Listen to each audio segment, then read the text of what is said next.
अटारी में बैठे हुए पूनम के हाथ हल्के हल्के कांप रहे थे। दो चमकते हुए पत्थर और दादी का खत, दोनों जैसे उसे आगे बढ़ने का इशारा कर रहे थे।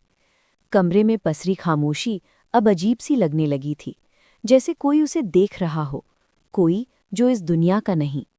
पूनम धीरे धीरे दीवार के पास जाती है। जहां पहले एक हल्की चमक थी, अब वो और तेज होने लगी।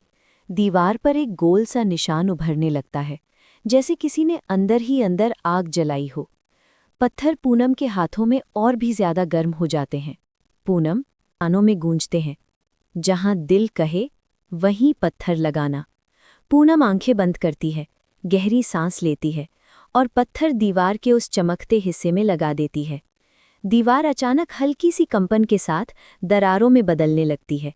चमक फैलती है और एक गोल आकार का रूहानी दरवाज़ा बन जाता है। पूनम की आंखों में आंसू आ जाते हैं। ये डर के नहीं, उम्मीद के आंसू थे। दरवाजे की रोशनी के अंदर एक धुंधली आकृति बनती है। सफ़ेद साड़ी, हल्की झुकी हुई कमर और वही प्यारी मुस्कान। दादी की परछाई सामने खड़ी थी। दादी, मृदुल गूंजती हुई आवाज़ में, पूनम, मेरी बच्ची। पूनम एक कदम आगे बढ़ती है, लेकिन रोशनी उसे छूते ही हल्के से पीछे धकेल देती है, जैसे हद पार न करने की चेतावनी। दादी, मैं तुझसे मिलने आई हूँ, पर बेटी, मैं इस दुनिया में वापस नहीं आ सकती। मेरा काम बस इतना है कि तुझे अपनी आखिरी बात कह सकूं। पूनम की आंखें भर आती हैं।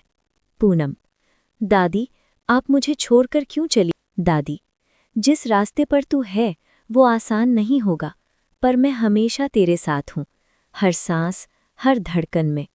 रोशनी की चमक धीमी होने लगती है। पूनम हाथ बढ़ाती है। दादी, मत जाइए। दादी, धीमी होती आवाज़ में, जब भी मन टूटे, दिल की बात सुनना, वहीं से मैं मिल जाऊंगी। और दादी की परछाई धीरे धीरे रोशनी में बदलकर गायब हो जाती है।